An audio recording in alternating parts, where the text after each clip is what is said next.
Kali ini kita akan membahas basic assumption of modern portfolio theory, masih dalam bab introduction of portfolio management. Nah, sebelum kita bahas dulu kenapa sih kita butuh asumsi gitu ya.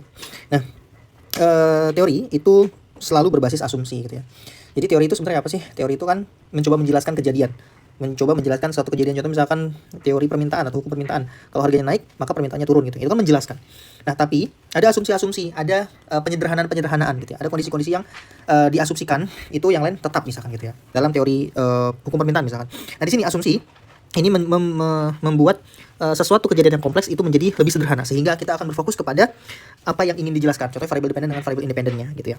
Nah, dalam modern portfolio teori itu juga berdasarkan asumsi-asumsi tertentu untuk menjelaskan perilaku dari investor di dalam dalam market gitu ya, di dalam pasar modal.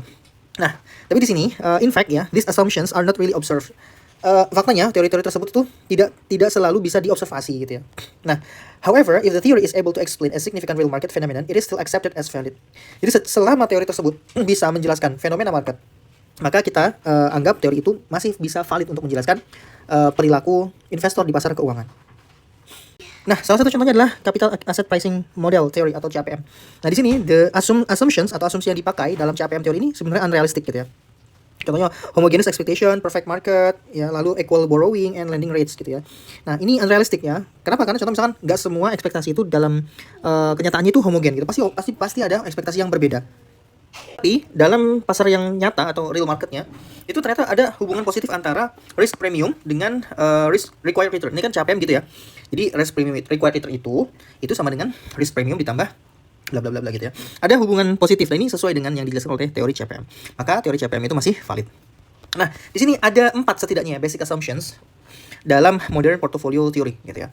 Yang pertama, asumsi yang pertama nih kita masuk. Yang pertama adalah seluruh investor diasumsikan ya to visualize each investment opportunity through a probability distribution of return over a set holding period. Jadi di sini kata kuncinya probability distribution of return. Ini asumsi yang pertama. Investor itu ya dia akan memvisualisasikan gitu ya. Dia akan mempertimbangkan yang pertama adalah probability distribution of return over a set of holding period. Nah, untuk apa sih? To achieve maximum return per risk atau minimum risk per return gitu. Nah, asumsi yang pertama ini ya, di sini mengasumsikan investor itu punya seluruh informasi yang dia butuhkan. Gitu. But are expected to make rational decisions based on available information. Di sini diasumsikan investor itu punya seluruh informasi yang dia butuhkan untuk membuat pilihan-pilihan yang rasional. Nah, tetapi ya, these assumptions might not be realized. Asumsi ini bisa jadi nggak realistis gitu. Kenapa? Karena kebanyakan investor do not have access to all information to forecast the change of price or return. Jadi yang pertama, secara realita asumsi ini itu nggak realistis. Kenapa? Karena investor itu nggak punya seluruh informasi. Ya, dia mungkin punya sebagian kecil informasi, tapi kalau untuk mendapatkan seluruh informasi yang dia dapatkan, yang dia butuhkan untuk membuat forecast, untuk membuat perhitungan itu nggak mungkin gitu ya. Gitu. Ini yang pertama. Nggak realistisnya itu adalah tidak semua informasi didapatkan oleh investor. Instead, malahan investor fokus on a specific style of investment that might not be able to make rational decisions. Di sini go for growth stock contohnya. Nah, di sini malahan investor itu ketika melakukan investment dia seringnya ya membuat keputusan investasi berdasarkan style ya atau grouping ya, specific style of investment atau grouping. Dia malah cenderung lebih memilih grouping daripada to make rational decision based on the information available. Contohnya go for growth stock. Dia akan membeli aja portofolio yang stoknya itu lagi tumbuh, padahal itu belum tentu yang paling rasional gitu ya. Lalu dia akan pergi glamour stock atau green stock atau syariah stock gitu ya. Nah, ini perilaku investor di pasar nyata. Nah, berikutnya, and also investor usually base their decision on estimates of most likely outcome. Dia akan mengestimasikan dengan most likely outcome alih-alih dengan menggunakan best and worst scenario. Nah, ini saya jelaskan apa itu most likely outcome. Most likely outcome ini adalah dia akan ada nggak di sini saya jelasinnya, mempertimbangkan gitu ya. Nah, ini dia akan mempertimbangkan hasil yang paling maksimal yang dia dapatkan, yang paling memungkinkan yang dia akan dapatkan dalam kondisi tertentu, ketimbang dengan best and worst scenario gitu ya. Ini kalau misalkan dalam kurva normal, yang ini best, yang ini worst, nah dia tuh akan berada di tengah-tengah sini, most likely, as implied in probability distribution estimates. Saya lanjutin dulu ya, tadi sudah ada penjelasannya, saya lanjutin dulu. Nah, di sini however, ya, ternyata this does not invalidate first assumption. Perilaku investor untuk memilih specific style of investment atau grouping tadi, contohnya milih stok yang syariah atau stok yang lagi growth gitu ya, itu ternyata tidak menyalahi atau tidak menggugurkan first assumptions. Investors still aim to maximizing return and increase market value behavior. Dengan cara menggrouping itu ya, itu ternyata masih terhitung mereka memaksimalkan return and increase market value. Jadi asumsi yang pertama ini masih valid.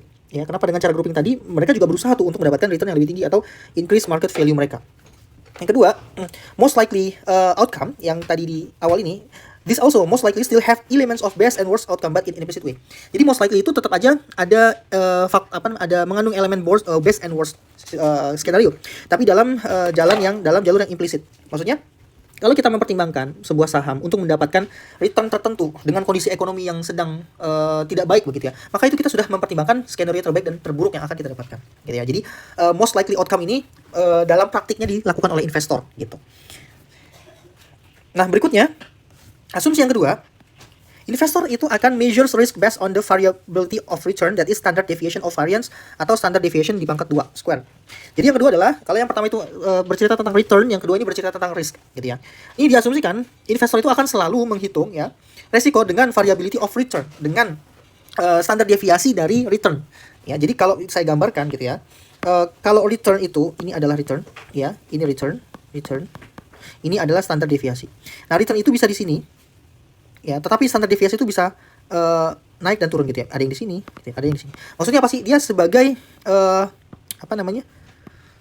persebaran gitu ya, standar deviasi atau kemungkinan mencapai return tertentu gitu. Nah, ini secara asumsinya semua investor itu menghitung standar deviasi untuk resikonya dari sebuah aset. In practice, dalam penerapannya, risk measure on investment are compiled not only using standard deviations. Investor tuh juga nggak hanya menggunakan standar deviasi untuk menghitung return menghitung risk gitu ya, tapi juga menggunakan yang namanya ratings ya, atau rating dari sebuah aset gitu ya. Yang rating itu ternyata menghitung the probability of default. Dia menghitung probabilitas kegagalan dan indikator tidak langsung dari resiko. Nah, tetapi karena probability of default ya, kemungkinan untuk default itu ternyata berkorelasi positively correlated with variability of return. Ternyata sama nih, kalau misalkan probability of defaultnya tinggi, variability of return itu juga tinggi gitu ya. Maka the rational theories suggest that the second assumption of managing risk using variance of return is valid measure to quantify risk. Maka menggunakan variance rate of return itu valid untuk menghitung resiko. Gitu. Nah, di sini in real market, dalam pasar yang sesungguhnya, it is not usually the issue of volatility of return, but rather achieving the most practical return given the circumstances. Alih-alih seberapa realistis atau praktis return tersebut bisa dicapai dalam situasi tertentu. Di sini investor mempertimbangkan kemungkinan memperoleh hasil yang cukup baik dalam kondisi pasar saat ini. Lagi-lagi the most the practical return. Bagaimana mendapatkan hasil dengan yang cukup baik gitu ya dalam kondisi pasar saat ini. Nah, asumsi yang ketiga adalah investor make their investment decision based only on the expected return and risk statistics. Di sini return and risk statistik ini dianggap merupakan satu-satunya dasar perhitungan bagi investor. Meaning artinya apapun yang investor dapat, baik itu untung atau rugi, sepenuhnya dapat dijelaskan oleh expected return and risk statistic, dapat dijelaskan oleh statistika untung dan rugi. Nah, faktor-faktor lain that could influence risk and return are assumed to be captured in these two statistics. Nah, meskipun investor melihat seems to oversimplify their decision by venturing into their preferred grouping or style investment, ya meskipun di sini dalam praktiknya investor itu oversimplify keputusan investasi mereka dengan grouping atau style investment tadi yang growth stocks atau green stocks gitu ya. Ternyata these grouping are assumed to affect the investment value and variability of return investment. Ternyata cara grouping tersebut ya, itu diasumsikan ya to affect the investment value and variability of return. Ternyata dengan kita membentuk atau mengikuti stok yang sedang hype, yang sedang tinggi misalkan, atau hanya memilih stok yang syariah atau hanya memilih stok yang ESG gitu, itu ternyata mempengaruhi variability of return. Ya, it seems to rationalize the validity of return. Nah, cara grouping itu ternyata menjadi validitas gitu ya, bahwa lagi-lagi kembali statistik risk dan return itu merupakan satu-satunya hal yang menjadi dasar dalam pemilihan investasi gitu ya. Jadi grouping itu secara tidak langsung mungkin ya, ini penjelasan saya, secara tidak langsung itu juga membentuk membentuk level of risk tersendiri gitu ya. Ini di sini mempengaruhi variability of return investment. Yang keempat, asumsi keempat adalah for a given risk investor prefer higher to lower return. Dengan tingkat risiko yang sama, investor itu lebih suka return yang lebih tinggi dibandingkan dengan return yang lebih rendah. Dengan kata lain, semua investor adalah risk averse atau penghindar risiko. Ya, like return. Mereka suka return dan nggak suka risiko. Mereka akan only take higher risk if they offer higher return. Mereka akan mengambil resiko yang lebih tinggi kalau ada tawaran keuntungan yang lebih tinggi. Ya, tapi how much higher return for each extra units, it depends on level of risk awareness. Berapa tambahan keuntungan yang berani saya terima dengan tambahan 1 unit resiko, itu bergantung pada level of risk awareness saya. Gitu ya. It depends on expected market condition sebenarnya. Kalau misalkan market conditionnya lagi bagus, ya saya akan bersedia menerima tambahan keuntungan yang lebih rendah per 1 unit resiko. Kalau misalkan pasarnya lagi jelek, ya saya maunya lebih tinggi, gitu ya. Di sini, it assumes that investor are able to explicitly discern the maximum return for each unit risk assumed. Di sini diasumsikan ya, investor itu bisa melihat secara eksplisit maksimal return untuk setiap unit resiko gitu. Tapi dalam pasar nyata, it is not realistic to achieve highest return per unit risk or lower risk per unit return. Ini nggak realistis untuk mendapatkan keuntungan yang paling tinggi per unit ya, atau resiko yang paling rendah per unit return. Itu tidak realistik. Secara praktis, the best achieve is to get a satisfactory level of return. Jadi yang paling best gitu, yang paling baik adalah untuk mendapatkan hanya satisfactory level of return ya per unit of risk gitu ya. Jadi nggak mungkin sampai highest ya, paling levelnya satisfactory aja, nggak nyampe highest gitu, atau lowest gitu, nggak nyampe lowest gitu ya. Pasti levelnya hanya satisfactory aja given constraint, dengan constraint yang diberikan dan keadaan kondisi pada saat itu at the time decision made. Kenapa? Karena constraintnya beda, hasilnya beda, circumstances beda, hasilnya beda gitu ya, returnnya akan berbeda. However, ya, tetapi in highly competitive and informationally efficient market, it is possible to achieve optimization. Tapi kalau misalkan kondisinya market itu sangat kompetitif dan informationally efficient, informasinya simetris ya, efficient market hypothesis, maka itu possible untuk mencapai highest return tadi, to achieve optimization.